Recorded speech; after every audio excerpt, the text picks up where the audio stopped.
But first, the city of El Paso tells me more than 2,400 people were tested for COVID-19 just yesterday alone.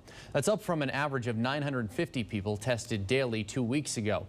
But that increase in demand for testing is creating other problems, one many of you have experienced. Through an ABC-7 team investigation over the last week, I encountered the same struggle. It's a story you'll see only on ABC-7. Our average daily testing rate over the past 2 weeks has declined approximately 21%. And this is a concern because it is an illustration of the fact that although there is more testing now available free and open to anyone in our community who wants to have it. That was last Monday, June 22nd. After ABC7 reported this trend, your comments followed quickly. One viewer writing, quote, "If they didn't require an appointment, I'm sure more people would show up to get tested. It was like doing backflips to try and get in," end quote.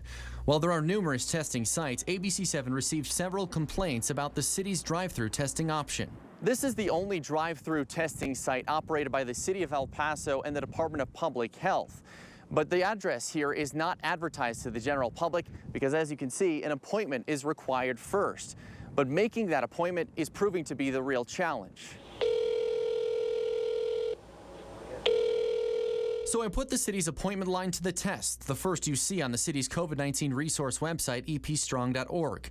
I logged each call attempt and time, beginning with 2 tries on the afternoon of Wednesday, June 24th, then twice on June 25th, 2 more times Friday the 26th, and twice Saturday, June 27th, once in the morning and the other in the afternoon.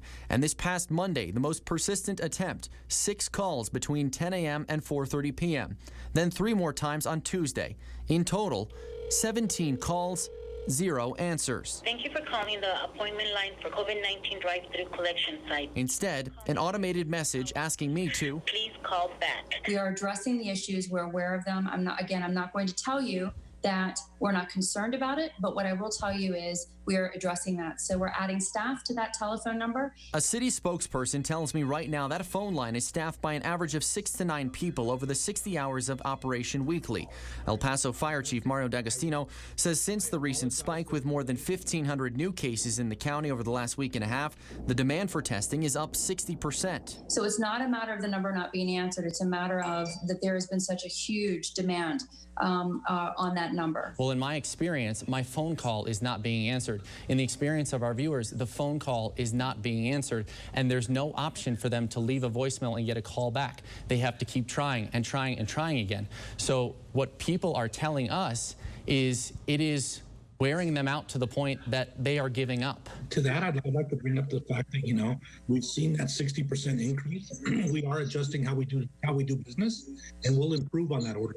And so we want them to take their time, make the call. Don't give up. We'll improve the system. We'll improve the method to get through.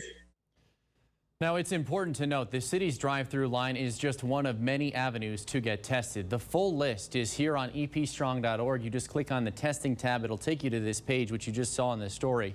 Chief D'Agostino did tell me the city is looking into opening up more sites on a walk-up basis. In other words, not requiring an appointment. And coming up later in this newscast, extra perspective. Saul and Stephanie, you share your experiences trying to get through this appointment line as well as others, and the results varied wildly.